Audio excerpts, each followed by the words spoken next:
Hi und herzlich willkommen hier zum Money, Business and the Universe Podcast, dem Podcast für ambitionierte Unternehmerinnen und Unternehmer, die jetzt ihr nächstes Business-Level erreichen wollen. Und das über persönliche Weiterentwicklung, gelebter Spiritualität und dem Umsetzen von smarten Business-Moves. Mein Name ist Dr. Mareike Bruns. Ich bin Host dieser Show und deine Money Mindset und Business Coach für deine persönliche Weiterentwicklung und dein Unternehmenswachstum. Ich freue mich riesig, dass du heute wieder in diese Folge eingeschaltet hast und wünsche dir jetzt ganz viel Spaß mit der heutigen Episode. Hi und herzlich willkommen hier zum Money, Business and the Universe Podcast. Schön, dass du wieder eingeschaltet hast. Ihr Lieben, ich habe heute ein ganz besonderes Podcast-Interview für euch mitgebracht und zwar ein Interview mit dem lieben Binu. Ich habe es auf Instagram oder auf allen meinen Socials schon öfter erzählt, hier im Podcast weiß ich es gerade nicht, aber ich habe es mit Sicherheit irgendwo erwähnt. Ich mache ja jedes Jahr eine neue Fort-, Aus- oder Weiterbildung, um einfach immer im Coaching-Topic aktuell, einfach up-to-date zu bleiben, immer aktuell informiert zu sein und natürlich auch, um immer wieder neue Dinge dazu zu lernen. Denn ich liebe es zu lernen, ich liebe es auch, Ausbildungen zu machen, immer wieder auch in neue Felder reinzugucken. Und so habe ich mich auch dieses Jahr entschieden, wieder eine neue Ausbildung zu machen, beziehungsweise für mich Fort- und Weiterbildung zu machen. Und das mache ich gerade in den USA, bin auch fast fertig, mache ich gerade in den USA als im Online-Format. Und dreht sich alles um das Thema holistisches Coaching. Also ihr wisst, ich bin ja sowieso sehr ganzheitlich unterwegs mit meinen Coaching-Ansätzen. Klar habe ich da den Fokus auf Business und Money, aber ich sage auch immer gleichzeitig, ein Business darf ganzheitlich passen, Spaß machen und das ganze Leben quasi mit berücksichtigen, denn es nützt uns nichts, wenn ich jetzt irgendwie ein laufendes Business habe und wahnsinnig viel Geld verdiene, aber der Rest vom Schützenfest ist halt irgendwie nichts. So, und um diesen holistischen Ansatz noch mehr zu prägen, habe ich noch diese Weiterbildung zum holistischen Coach jetzt gemacht in den USA und es hat mir sehr viel Freude gemacht und es gab einen Teacher in dieser School, wo ich jetzt diese Fortbildung gemacht habe, der Spiritual Practices unterrichtet hat und das war der liebe Binu und ihr Lieben, immer wenn ich beim Binu in der Stunde gesessen habe, da habe ich aber solche Dumbo-Ohren gehabt und zugehört, weil ich das so spannend fand, was er erzählt hat und was er einfach geteacht hat in seinen Lessons. Und daraufhin habe ich ihn gefragt, ob er nicht mal Lust hätte, darüber auch im Money, Business and the Universe Podcast zu berichten und auch zu erzählen, was er so an Spiritual Practices macht, wie er das lebt und wie er auch sein Leben damit verändert hat. Und das hat Binu heute gemacht und ich freue mich sehr, ihn heute in der Podcast-Folge begrüßen zu dürfen und freue mich, dieses Interview mit euch zu teilen. Ihr Lieben, das Interview ist auf Englisch, das heißt, also man kann gut zuhören, ihr könnt alles mitnehmen und so weiter, aber wer jetzt sagt, boah, da habe ich jetzt irgendwie doch nochmal, vielleicht hier und da mal Schwierigkeiten zuzuhören, auch er kommt aus Indien, das heißt, hier und da sind auch mal ein paar Wörter aus dem Sanskrit mit dabei. Wer da jetzt sagt, Mensch, da bräuchte ich nochmal Unterstützung, wer in meinem Newsletter angemeldet ist, hat automatisch ein PDF mit einem Abschrieb von diesem Podcast-Interview bekommen und auch mit einer deutschen Übersetzung. Das heißt, ihr könnt da, wenn ihr ja irgendwas nicht mitbekommen habt oder denkt, Mensch, da bräuchte ich nochmal Unterstützung, könnt es da nochmal easy nachlesen und einfach, dem dort in dem PDF nochmal folgen. Solltet ihr nicht in meinem Newsletter angemeldet sein und diese Datei aber gerne haben wollen zur Unterstützung, dann sendet bitte eine E-Mail mit dem Betreff Podcast Binu an team@mareikebruns.de, Mareike Bruns in einem Wort und wir senden euch das umgehend zu, sodass ihr alle Access habt zu diesem wundervollen PDF.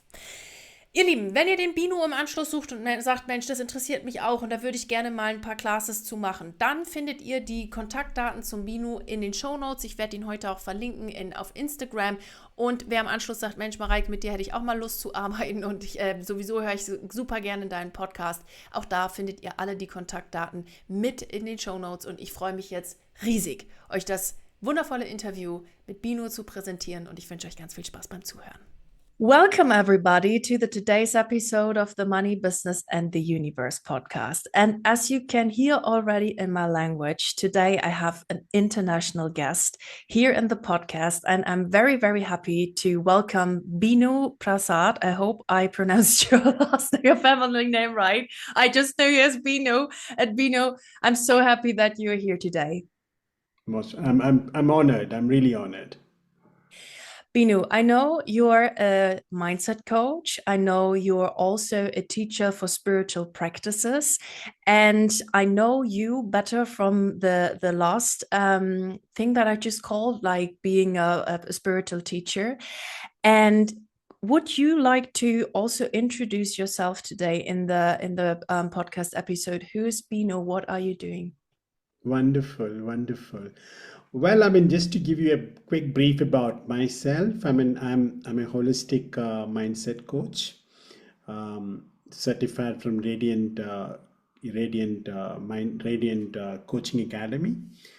I am 52, and I've been actually in a stage of my life at the moment wherein I've realized that the rest of my life I should be actually living a life of being a contributor, Mm, being a contributor to the souls around me who really needs that little bit of wisdom that I gathered, that little bit of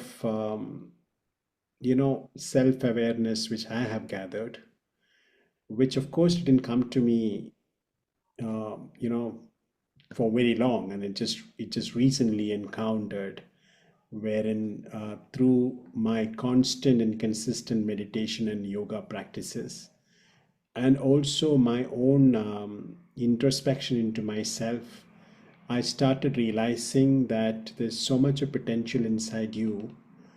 Um, and I really wanted to convey this and also share these experiences with a lot of people around me.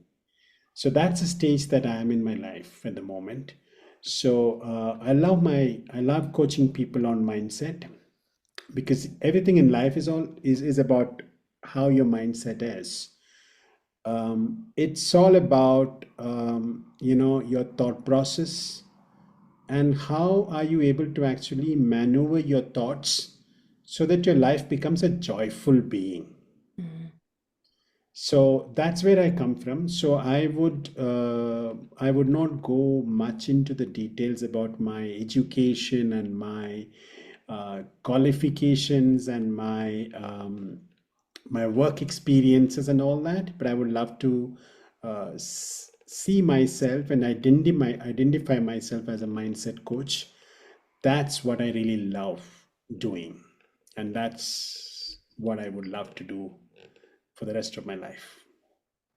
that's amazing and wonderful. And um, talking about this mindset and what you said, you do a lot of yoga, you do a lot of meditation. This is what you also do. You are also teaching at this Radiant Institute, and this is how I know you because I'm also doing an education there right now. And I'm always in your when I have the time of the evening and I'm there, and I'm always listening with big ears what you're teaching about spirituality and all those topics around meditation and yoga, and I really love it, and it's a wonderful way how you teach those topics.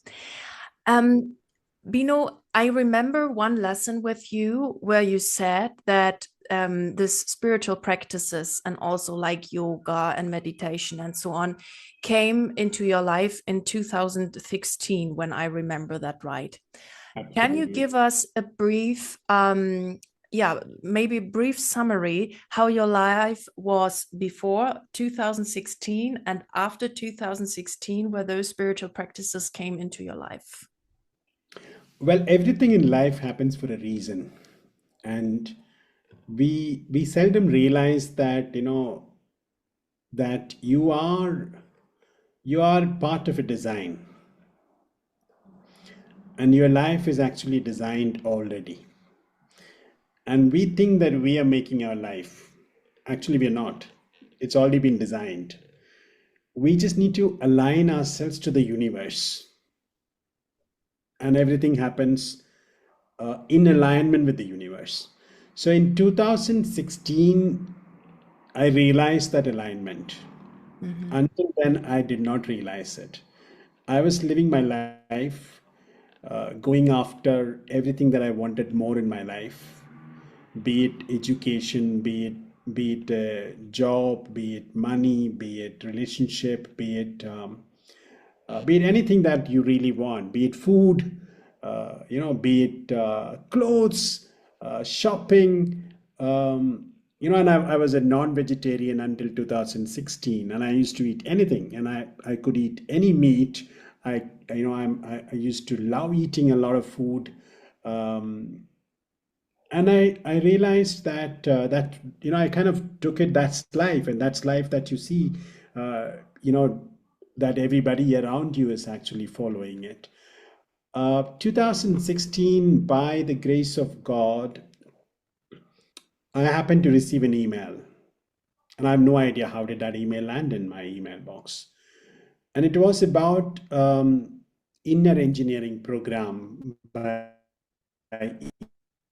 Isha Yoga Center. They have yoga center in Tennessee as well as yoga center back in down south in India. And that email was to invite for a introductory session. So I actually clicked on, and I registered myself for that session. And it was early morning at 4 o'clock, and I missed that session. I slept over and I did not get through that session. I, by God's grace again, I did not give up. I went and registered again for it for the very next day, and I made it on the next day at 4 in the morning. And I ensured that I was up, and everything happened by the grace of God. And I attended that session, and it was all about inner engineering and talking about engineering your inner self. And it also talked about it, the in is the only way out. And it caught my senses, and I said, in is the only way out. So there isn't any point in looking outside, but look inside, and everything that you want outside will fall in place as the way that you want if you start looking inside. Then I went and joined myself for a retreat, and that was 3 nights and 4 days. And out of the 3 nights, I spent time in the forest, and on the stream, the river streams in the forest. I got myself completely attached to the nature, and I loved being there doing that course for 3 nights and 4 days, and that transformed my life. 2016 April, to be very precise, hot summer in India. And I went and I made sure that I was barefoot the day when I landed there, and I made sure that I was barefoot. And my walking around on that hot summer with the earth, the soil being very, very hot, I was burning my feet. And I kind of, and that transformed me. And as soon as I finished my course and came back, I turned to vegetarian. I decided that I will quit everything, and I quit non-vegetarian completely. And it was an all of a sudden, and that transformed my life again. So my food style changed. I started fasting. I did fasting for days. I did water fasting, and I started seeing that my body became more younger. And till date, people used to look at me and said, "You don't look like 50 plus." It's all because of the food habits. Then I started doing yoga and meditation. I wasn't so great. I mean, when I wasn't so great in yoga and meditation, I wasn't even realizing that I was doing something. Uh, but then, if you read the book Osho's book on meditation, he talks about it, saying that it's all right if you don't feel anything, or you don't feel, um, you know, you don't feel blank while doing meditation. You have so many thoughts running in your mind while doing meditation. It's all right. There could be a moment where you might experience that moment of silence, a moment of tranquility during your meditation practices, probably for 5 seconds, 5 minutes. That's good enough. It doesn't matter. It doesn't mean that you got to be reaching that tranquil stage every time when you meditate. Even if you reach for 5 minutes, if you are able to catch that moment, that's good enough. Yeah. And that transformed my life. And I've experienced that moment many times in my life. Yeah. Thank you for sharing that. And also, thank you for sharing that at least 5 minutes are more than enough. I think where many people are maybe blocking themselves with the topic of meditation or doing yoga or whatever is like, oh my God, I'm not doing that properly. Or I'm really not getting to the point where I really calm down or whatever. And I would say, like, the moment where you have the intention to do this, even if it's not working that well or as you want to, it's perfect because you at least did it. I think Dr. Wayne Dyer said, like, there's no such a thing as a bad meditation. And I think that's wonderful. Was in 2016 also the point where you got your own business or self-employed with meditation, or were you all still in this other part of career what you did? Well, I mean, I've always had another career, and I still have another career which Ah, I run, which I do, and I'm full time working on it. ah, Last year, I decided to quit my job, ah, and I quit. And then I decided not to work anymore. And then another opportunity came to me where it was a sort of aligning with what I really want to do in my life. It was more of transformation of an organization. It was more of a transformation of mindsets of people who lead the organization. And I thought to myself that, being a mindset coach, and if I'm able to transform the mindsets of people who lead the organization, why don't I take it up? So I took up that job, and it's been a year now. And everyone around and who deals with these leaders, they feel that they feel overstressed. They feel so much of demands from their work. And people look at me, a lot of them look at me and say that, Binu, why do you smile always? And you have a smile every time. I mean, you have the same energy in the morning and same energy in the evening. And the only thing which I had to tell them that, listen, I mean, I also go through a lot of stress, and dealing with people where fixed mindset and changing that to a growth mindset, it's not an easy task. And the only way that I'm able to actually keep myself stress free is only because I realized that the lesser the attachment, the better, the more joyful you are. yeah. That's an important sentence. That's a very important sentence. Yeah. Talking about detachment, I would like to go to a topic that you also addressed 2 weeks before in your spiritual teaching class, and it was about sadhana. I hope I pronounced Yes, that Sadhana. right. The like your practice for well-being. This is what I remembered like as an overall topic. And there was also a thing where you talked about detachment, and that this is also about detachment, about everything what you want and so on, and just be aligned and focus on your well-being. Could you explain to our listeners what sadhana means and how sadhana also is dealing with detachment? Oh yes. Any sort of meditation practices that you do is called sadhana. Sadhana is a Sanskrit word.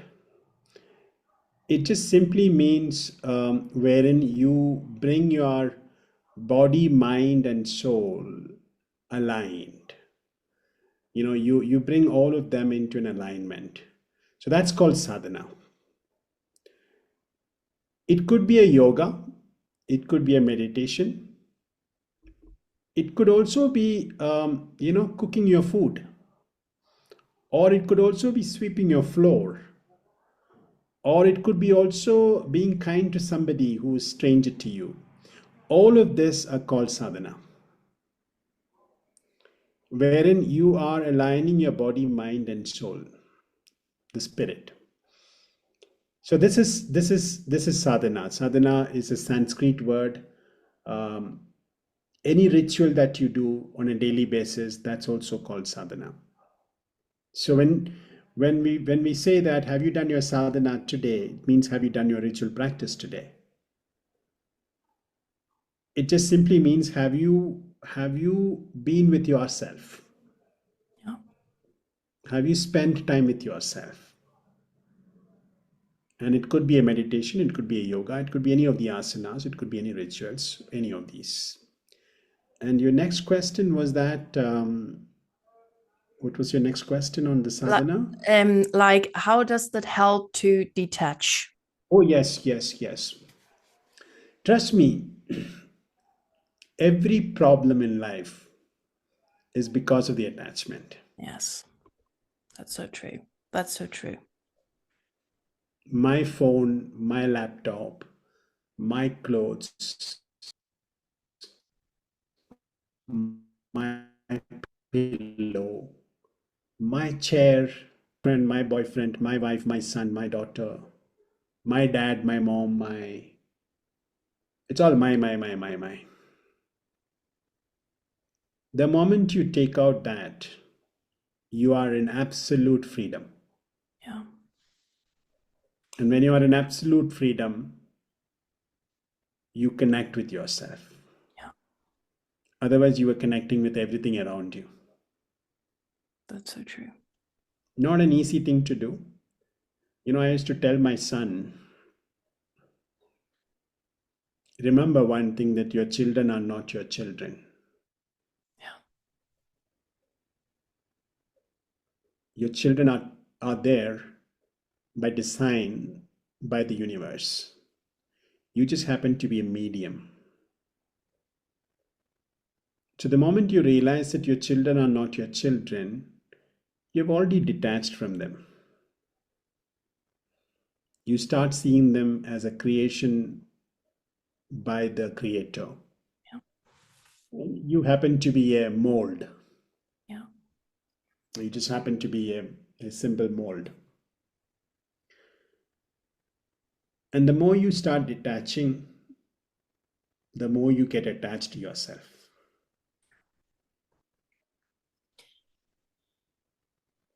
Given this wonderful sentence and this beautiful insights that you just gave us for detachment, how does your detachment, or let's say, how did your detachment process look like, and how does it still look? So what are you doing specifically for your Sadhana? I'm not that familiar with Sanskrit. This is why it sounds a little bit German.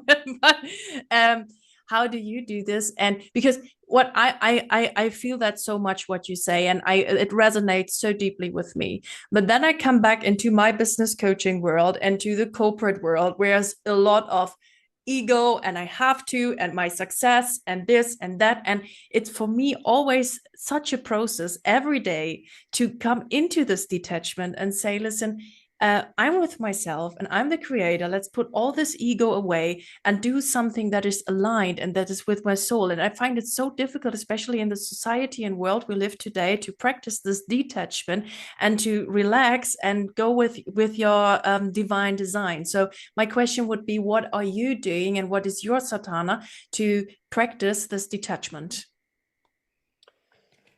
Well, it's there in every moment in your life. Yeah. You walk into a shop, a retail shop, and you wanted to pick up that beautiful cookies, lovely cookies. You even start, salivating, and you decide not to buy it. You practiced detachment. Yeah. You've done it. Yeah. Often we don't do that. We get attracted and we can just go. So you're making yourself being very conscious. So there are four things that that creates all sort of attachment and all sort of egos and all sort of all sort of desire. One is food, the other is sex, third is sleep, and the fourth is death. If you are able to do all of these consciously, you will be able to, one, of course, you will be able to control all your desires. Mhm. When you control all your desires, you will control all your attachments. Yeah. So it's a gradual process. Yeah. It's a conscious act. Yeah. I love coffee, but I decide not to have coffee today. Yeah. So I will practice detachment. Yeah. Yeah. It's all here in the mindset. Yeah. What I really loved about this concept of Sadhana was one thing where you said, even if I say like, I do this for 10 days, or I'm practicing not to eat chocolate or sweets or whatever for 10 days, or I eat healthy for 10 days, that this even is Sadhana and detachment, or Sadhana and detachment. And I really like those, like, I do this for 10 days. I do not have to do this for my entire life and to say that I will never ever do this, but I'm now trying to do this like for the next 10 days or whatever. And I think like what you said with this being conscious and being aware of what I'm doing is such a good step to start, even maybe in still baby steps, because I don't know, when we start to detach from everything where we're attached to, I think that might be too much in the beginning. So I really like what you've said. Like, today I'm doing it like this. I'm not doing it today, and that's an amazing approach. Absolutely. There was one other concept within this sadhana, and like the teachings that you gave us, that was called, I hopefully I pronounced that right, Brahma Muta. Brahma Muhurta. Yeah. And I did that, but like I will explain that in a minute, but I did that in directly in the night where you told me that, and I put my how do you Alarm. call my now the word is missing, what you do, Alarm. alarm, thank you, on 3:30 in the night to be awake and to have this energy. And could you give us an insight about that, what is meant by this, and why you're doing this? Well, it is mentioned in the ancient books of wisdoms, which was written 15, 10, 12,000 years ago. The epics of Ramayana, Mahabharata, Vedas, Upanishads, all these epics in the Hinduism or in non-Hinduism, even before the religion Hindu came in and all these were existing. It was mentioned that there is this time when there is a geographical alignment, and that time is between 3 to 4 a.m. in the morning, precisely 3:30, 3:40 in that time. And that time, the universe energy is at the peak level, and it's all coming towards towards the beings around, and that's the best time to receive the universe's energy. And that time is called Brahma Muhurta. Brahma means divine, and Muhurta means time. So there is a divine time that's between 3:30 to 3:40, in that range, between 3 and 4 early morning. At that time, if you are if you can get up from the bed, sit on the bed straight with your spine straight, and simply meditate, or even pray, or even chant, or even just focus on your breathing. That's a good time to to absorb the universe's energy. So Brahma Muhurta is a good time, and people, you can even use affirmations for yourself. You can even set your intentions at this time. You can even create certain manifestations at this time. So this is a time to where it's like this, that I always give this example that if Amazon has to deliver a package to your home today, and Amazons have got so many packages to deliver, all around your street. But imagine it has to deliver only to you.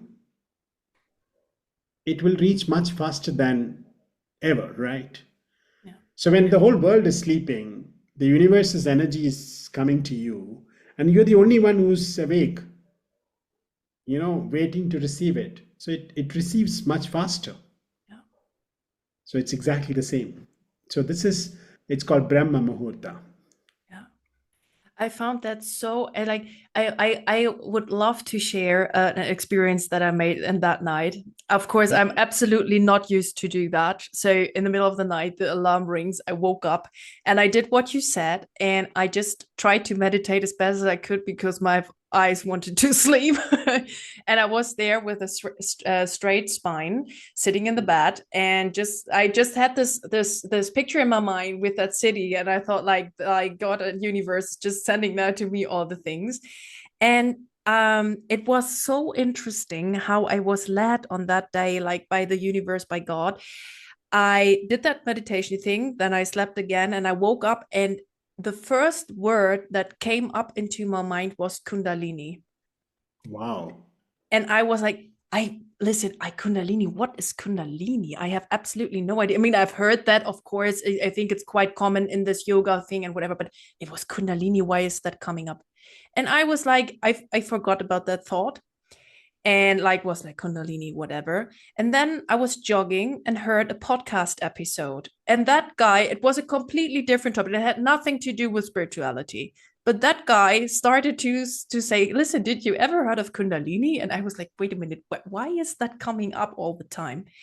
And what I did then was to follow that, Googled it, and I found a meditation on YouTube. And I was like, well, let's start and do this Kundalini thing. And I Googled it, I just to get an idea what Kundalini is and why I should do that. And I did that and had the impulse to lay on the floor.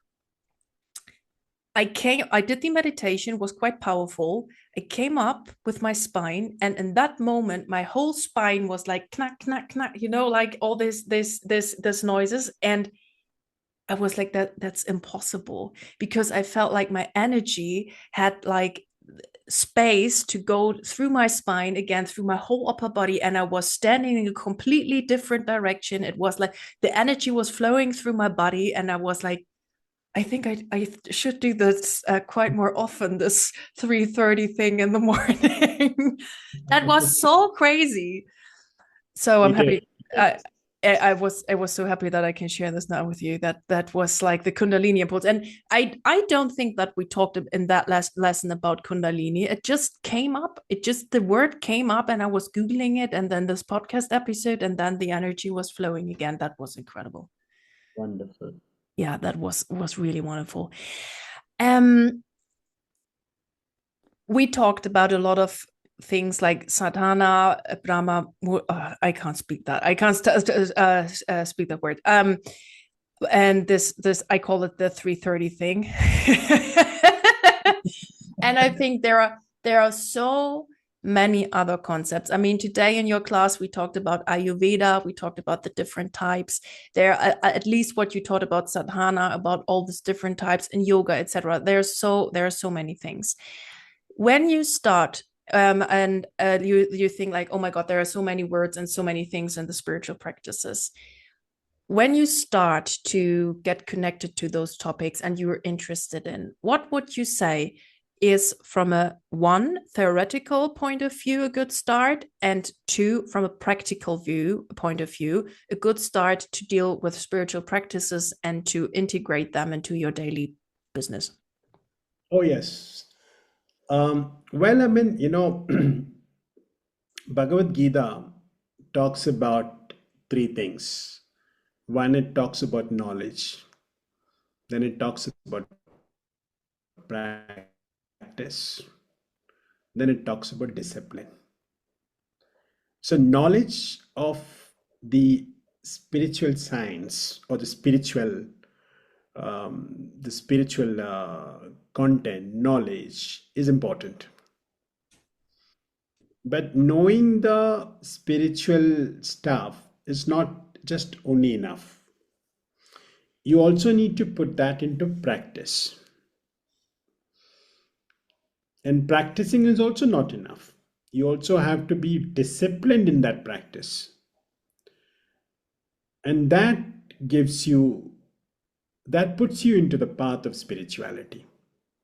I mean, the so called, you know, the word spirituality is probably very commonly used and misused. It doesn't mean that you're actually following a religion, or it doesn't mean that you are praying to some god out there,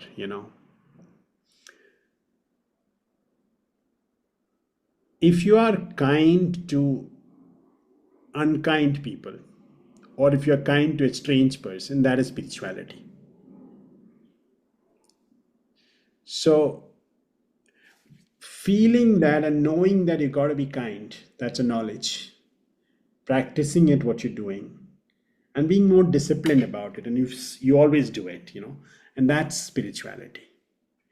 So theoretical knowledge of it and putting that into practice and being more disciplined about that practice makes you a spiritual person overall. So would you say that a good start for practicing spirituality, even from a theoretical point of view or practical point of view, is to just start to be more aware of what you're doing in a disciplined way? Absolutely. Be conscious. Yeah. Yeah. Conscious eating, conscious sleeping, conscious relationship, conscious conversations. How did you start 2016 with being more conscious in everything what you do? Well, I wasn't very conscious in 2016. I mean, it just happened to me, and I really don't know when did all that shift happen. It happened. I would say it happened gradually. It did not happen. I mean, I went back and forth, and it didn't transform me all of a sudden. But by God's grace, I was consistent, and I was feeling that I wasn't having something, or I was feeling that I was missing something if I don't do it. This the one the so-called sadhana that I spoke about. If I don't do it in a day, I used to feel very guilty. So if I don't do, we learned something called Shambhavi Mahamudra. It's a kind of a kriya. Now there's a difference between kriya and karma. Karma is an external action. Kriya is an internal action. All right. So there's something called a kriya yoga. Kriya yoga is something where you do a yogic practice for inside. Okay, it's not that movement of the body and all that stuff. So kriya yoga, there are various types, various methods of doing kriya yoga. So the one which I do every day religiously is called Shambhavi Mahamudra Kriya, which is a very, very powerful Kriya. Okay. And I do this every day morning. Ever since 2016, when I learned this Shambhavi Mahamudra Kriya, I'm not authorized to teach that because I'm still not a teacher of Shambhavi Mahamudra Kriyas. You really need to learn this from an attained yogi or an attained teacher who's reached that level. But I do practice. All right. So when I practice this Shambhavi Mahamudra Kriya, it kind of over a period of time, it starts showing results. it started showing results in your body structure, in your energy levels. You don't fall sick often. Um, your thought process gets purified. You become more compassionate. You become more loving. You become more conscious, and your anger comes down, your anxiety levels comes down, and your restlessness, you become more stable. In your mindset, you becomes more stable. You become more positive. You start looking at life as is and not worse than it is. And you always try to make life better than what it is. Yeah. So it's a process. Yeah. It doesn't happen all of a sudden. Yeah. How does this practice look like? I do not even try to try to say that name. Yes, it's a series of actions. I mean, it actually first it starts with certain affirmations inside you. Then it takes you to a part of a yoga wherein you do there's an asana called Patankasana, then there's a Shishupalanasana. Patankasana is butterfly asana. Shishupalanasana is that rocking the baby asana. Then you do Nadi Vibhajana, which is like cat stretch.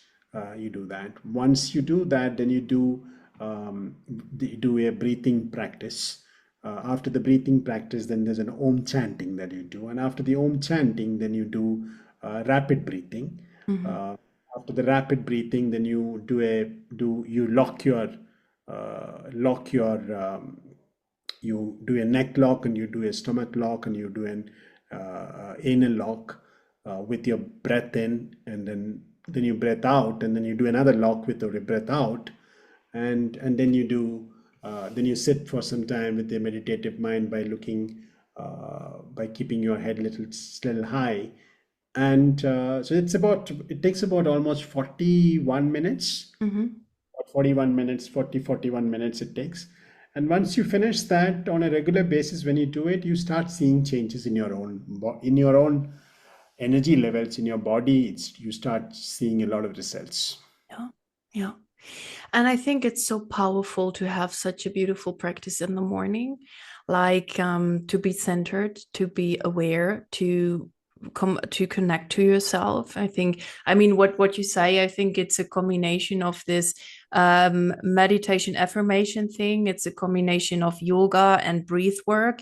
And it's, I think, a wonderful way to connect to yourself and to start the day very aware. That's Yes. amazing. I have two last questions for you, Binu.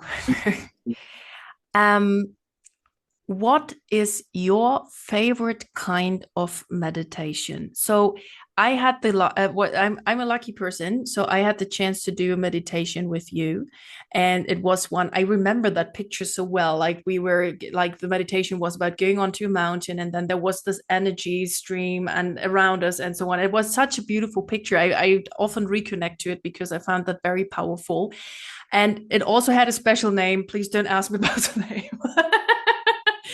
Well, it was really a powerful and a strong meditation. And like having that in mind, what is your favorite kind of meditation? And what would you recommend a person who's just new into it? See, anyone who is new to meditation, who wants to do meditation first time, I always advise them to do 5 minutes meditation, not more than 5 minutes.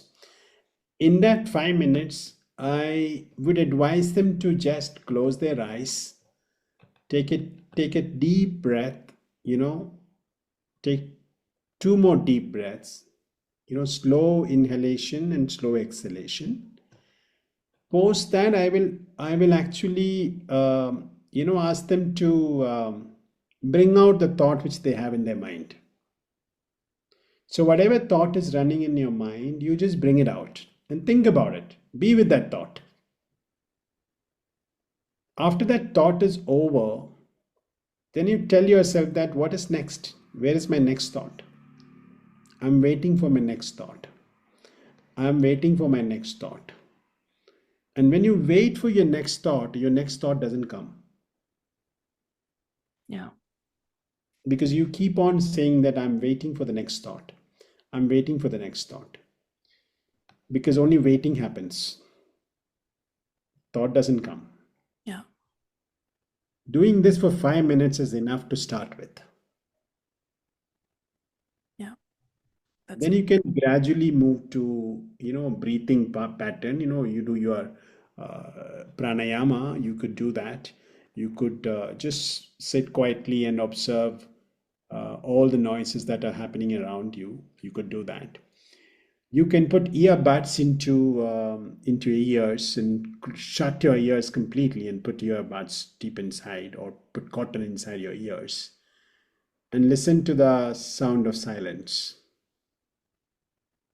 And when you close your ears, there's a sound. You can hear that sound. This is the vibrations of the universe as well. Okay. If you close your ears completely and if you focus your attention to the sound inside your brain, you will hear a sound. Yeah. And I call it a sound of silence. Yeah. Focus on this sound is also a meditation. Yeah. So there are various ways for beginner. Yeah. What I will try that, by the way. I never tried that with listening to that sound. That's amazing. What is coming back to the beginning question to meditation, what is the most powerful kind of meditation that you find the most powerful? Well, I've done the meditation, which is wherein I think I took you through that, wherein you do a lot of imaginations and you Yeah. do visualization and you just go float yourself into the sky, and with the right sound and the music, you go into a different level. Yeah. Very powerful music, and that's the kind of meditation that I really like it, and it takes me to a different stage, different level. Yeah. And there are meditations called kalpavrisha meditation. Kalpavrisha meditation means um, anything that you want, you can attain from that meditation. Yeah. That's why it is called kalpavrisha. um, all your needs and all your what you really want in life can be achieved through that meditation. That's a lot of visualization, Yeah. and that's a very powerful meditation. Yeah. I really like that too. I really love to work with visual meditations, and also to practice visualization, actually, because I think that's the most powerful tool to create something that you can't see in your physical world but want to see in your physical world. And this is like the eye of God, so to say, to put it into your visualization practice. Now I've got the word. And to practice this, because I think we are so often not connected to this wonderful tool that we have, or let's say not aware of this wonderful tool that we have, and to imagine just how powerful we can be, in what position we want to see us, etc. So I really love meditations too, where you have also this music thing, but also like you have this very powerful practicing of visualization. That's amazing, I think. Binu, last question. Sure. If we want to learn something from you, and like what no, I lost the sentence, sorry. So if we want to learn from you, and if we want to find you, and if we want to reach out to you, where can we find you the best? Like where are your contact data? Where are you on social media, whatever? Yes, I'm on Instagram and I'm mostly active on Instagram. And you can search for me on Mindset Coach Binu. That's where I put in a lot of mindset related tips. And I keep recording any mindset tips that comes to my mind anytime. Most often I come across certain revelations when I do meditations. And what I usually do is that I immediately record that. Absolutely not a professional recording.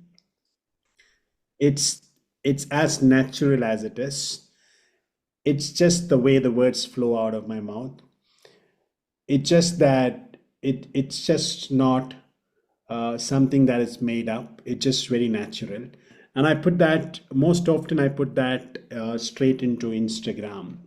So mindset coach Binu. That's my Instagram handle. That's where you would find me more. Great. So you guys will all put that, of course, in the show notes so that you can reach out to Binu and to his work. If there like in my podcast episodes when I have interviews, there's always like the last sentence, the last word is for my guest. So is there anything that you want to give to the listeners of the podcast show today? I said it in our conversation earlier, and it's a very powerful one. If you have to find a way out, in is the only way out. That's so powerful. Binu, thank you very much for sharing your knowledge. Thank you for being here. Thank you for all the wisdom that you shared with us. And I was very happy to welcome you here in the Money Business and the Universe podcast. Thank you very much. Most welcome. Thank you. Thank you. Du Liebe, das war die aktuellste Folge im Money Business and the Universe Podcast. Ich freue mich riesig, dass du hier wieder eingeschaltet hast. Freue mich auf dich nächste Woche, wenn es eine neue Episode gibt hier im Podcast. Und wenn du gerne mit mir zusammenarbeiten möchtest, dann findest du alle Links mit Kontaktdaten und wichtigen Informationen hier in den Shownotes.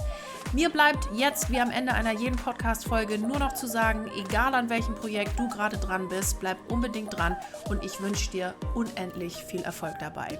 Alles Liebe zu dir, deine Mareike.